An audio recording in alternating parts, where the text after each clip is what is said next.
je m'appelle Joël, j'ai 59 ans. J'ai été opéré le 12 septembre 2016, donc il y a un peu plus de 4 ans.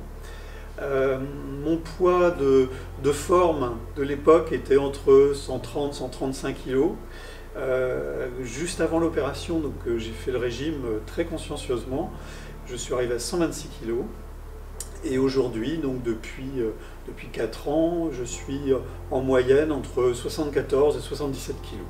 Donc le parcours pour ce type d'opération, c'est un parcours personnel. Ce qui est important, c'est que ce n'est pas une décision de votre conjoint. Votre conjoint doit pouvoir vous aider, c'est tant mieux, vous soutenir. Mais c'est une décision qui est, pour moi, ce qui est essentiel, c'est que cette décision reste personnelle.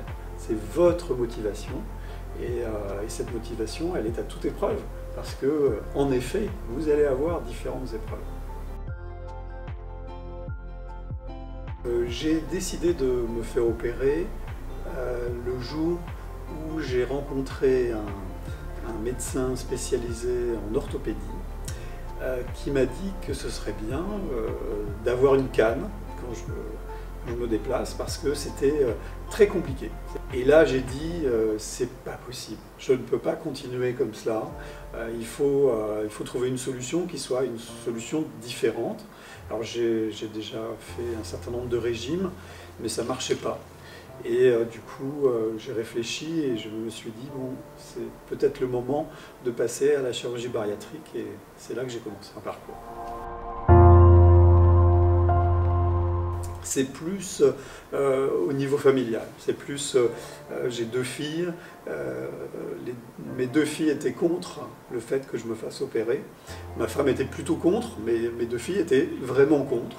Ils imaginaient vraiment cette opération de manière assez négative, dans la mesure où elle considérait que moi qui suis un bon vivant, un bon mangeur, j'allais plus avoir de plaisir, j'allais être différent, etc. Et donc ça a été très très dur pour moi d'avoir cette difficulté à vendre le projet de me faire opérer. Et puis, toujours dans la famille, il y a toujours les personnes qui disent quand on veut maigrir, on peut, il y a plein de solutions qui sont différentes et avec un peu de volonté, tu verras, tu vas t'en sortir, etc. Et c'est plutôt ça qui m'a marqué quand j'ai avoué, c'est le mot, quand j'ai dit que j'allais me faire opérer. Le dernier repas du condamné, je m'en rappelle comme si c'était hier parce qu'il n'y avait pas grand-chose dans mon assiette et j'avais du mal à imaginer quel serait l'après.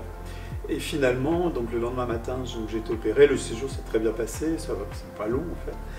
Et ce dont je me rappelle, c'est qu'une fois que j'ai été opéré, finalement je ne voyais pas la différence physiquement, je n'avais pas recommencé à manger, mais je n'avais pas l'impression d'avoir été opéré en fait. Et c'est seulement après que là j'ai ressenti, quand je suis parti dans le parcours de réalimentation, que j'ai bien vu la différence. La réalimentation, c'est à la fois, on va dire, il y a 2 niveaux. Il y a le niveau de ce qu'on mange en tant que nourriture, et il y a tous ces médicaments qu'on a.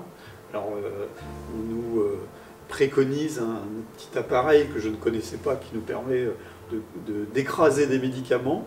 Et avec cet appareil-là, on a des sortes de poudres. C'est pas bon, c'est vraiment pas agréable du tout à manger, mais on l'intègre dans la nourriture.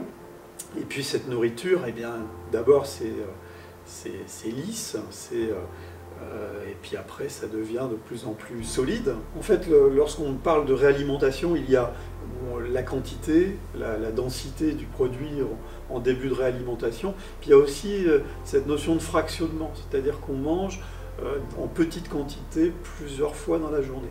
Et ça, c'est vrai que il faut s'habituer à cela.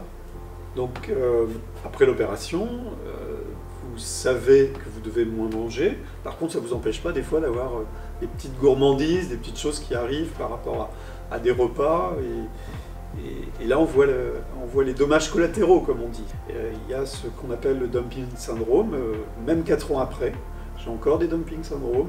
Si je ne fais pas attention, si je mange trop vite, les choses sucrées, trop grasses, l'alcool par exemple, Avant, je buvais de l'alcool comme tout un chacun.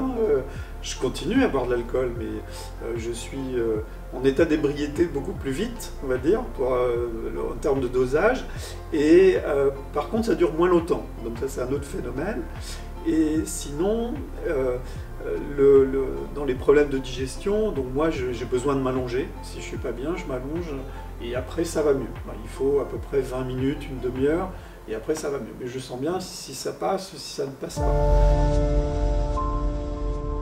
Dans le cadre de la réalimentation, il y a cette notion de vitamine. Et on a beau nous dire avant l'opération, lors des réunions, après l'opération, il faudra faire ci, il faudra faire ça. Là, finalement, on se dit, bon, ça y est, j'ai été opéré, on a envie de passer à autre chose. Et moi, le premier, j'ai été pas très obéissant, puisque j'ai un peu bâclé cette partie vitamine.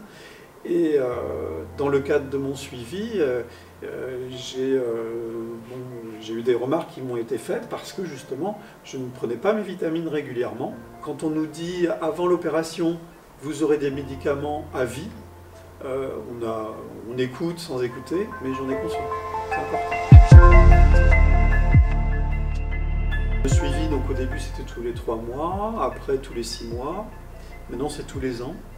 Et donc tous les ans je reviens à la clinique pour faire un petit point, et ce sont des moments importants. Ce sont des moments qui me permettent de m'exprimer, d'écouter les conseils. Et je crois qu'il faut garder ce suivi, c'est essentiel. Pour moi, j'ai besoin de ce suivi-là. Alors une fois que vous êtes opéré, une fois que vous avez été dans le parcours de réalimentation, eh bien la vie reprend son cours, comme on dit. Et en ce qui me concerne, c'est tellement différent quand je vois comment je monte un escalier, comment je cours. Ma femme m'a vu courir, c'était la première fois depuis notre mariage qu'elle me voyait courir après le chien, alors que avant j'en étais incapable. Le regard des autres aussi est différent. J'ai mes 2 filles qui n'étaient pas trop pour cette opération, puis finalement ont vu que moi qui adore cuisiner, j'ai autant de plaisir à faire la cuisine, voire plus de plaisir qu'avant à préparer de la cuisine. Je mange moins qu'avant, mais j'ai autant de plaisir culinaire. C'est vrai qu'on a une autre vie, une autre façon de vivre. Et ce n'est que du bonheur. Si c'était à refaire, je l'aurais fait bien plus tôt.